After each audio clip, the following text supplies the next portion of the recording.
Hello! Okay, so I'm going to have a go at explaining what I've done today as a little update. So today I've attempted, it's been really windy outside, so I haven't been able to go for a fly, which is kind of annoying. And it probably will be windy for the next few days, so I've attempted to get the video system going. So what has to happen is we need live video going from the drone direct to a website, and then anybody in the not the crowd, but anybody at home can log on to the website and have a look to help find their friends who are lost in the forest. So we're going through the different ways of doing that. So what I've got here is I've got a Raspberry Pi, and that's the little camera there. So that's a Raspberry Pi. That's how you embed a camera into the Raspberry Pi. You can of course use USB ones as well. So I've been setting up that so the Raspberry Pi can live on the drone, and then we need to transmit that via 4G or 5G through to the website. So what I've done is I've gone and I've built a website in AWS, just a real simple, as simple as it gets, one. So this is it here. So, and that's actually the video streaming through at the moment. So yeah, it's called BrunswickSpaceAgency.com. So it's basically just the embed code for the video. And so I was looking at the different ways to do the video. So option number one was streaming it live to something like Twitch or YouTube, and then picking up the embed code from there and putting it onto the website. So that's an option. It always seems super laggy, and I just wanted to see if I could work out how to do it direct without having to go through one of those sites. So I've spent pretty much the last couple of days researching this. So now what I've done is I've found a thing called Restreamer. So Restreamer is an app that redirects your network video. So like if you have like a security camera set up in a building and there's 20 security cameras, they all have an IP address. So you could use Restreamer if you wanted to like redirect those IP addresses. So what it's doing is it's giving the Raspberry Pi camera an IP address, and then it gives us an embed code from that, which I've put that embed code into the website, and it's picking up, it's working. So obviously we're all in the same network at the moment, but yeah, it's working. So if we go over to here, sorry for not doing screenshots of this. This is, we open the player.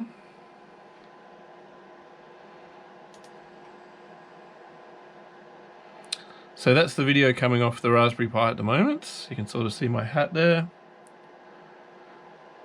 This is the embed code that it gives us. So you take that code and place it into your website, and then you need, one thing I did need to do was set up a port forwarding on my internet browser. So at the moment that is forwarding through 8080. So we had to set up port forwarding on my internet browser, sorry, on my router. So yeah, so we've set up that. And yeah, so now it's appearing onto our Brunswick Space Agency website, which is hosted through AWS.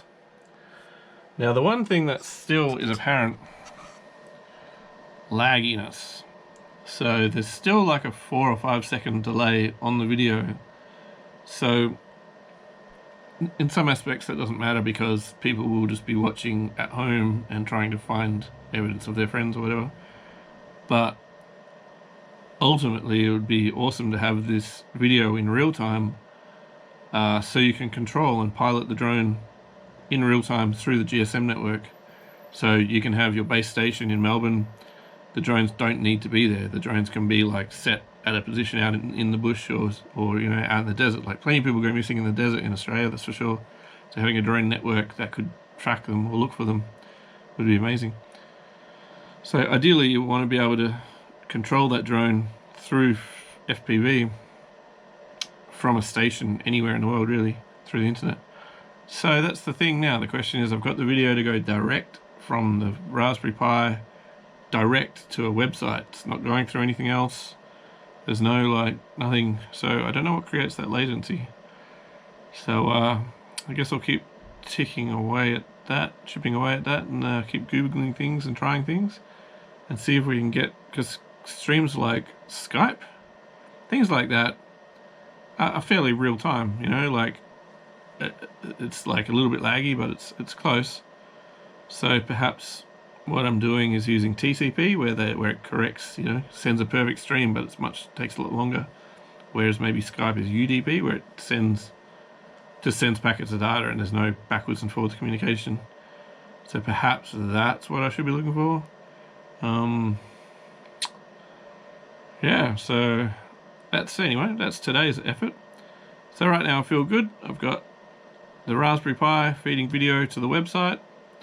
When the wind comes down, I can go out and test it. Oh, and one other thing that's going to be apparent, especially if we're doing video, is the shakiness. So how do we deal with the shakiness problem? So like GoPro has all these stabilizers and all that kind of stuff.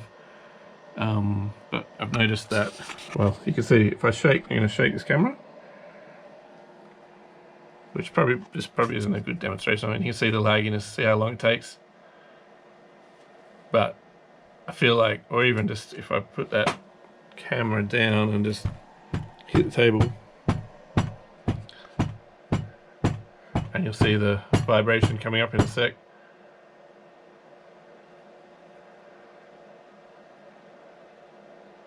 So you can see it there.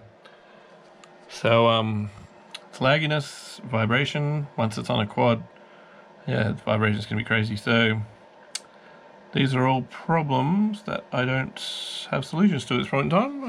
But at the moment, all I want to do is get it tested and working. Like, in a sense, the streaming side of it, going through the network, going to the website, all that side of it working, and then we can kind of elaborate from there. So we can add the GoPro in, or or even try a different type of computer. So there's other computers coming for the NXP hover games. So that has its own camera. So maybe there's some of those problems are solved. But anyway, that's an update for today. Ciao, ciao.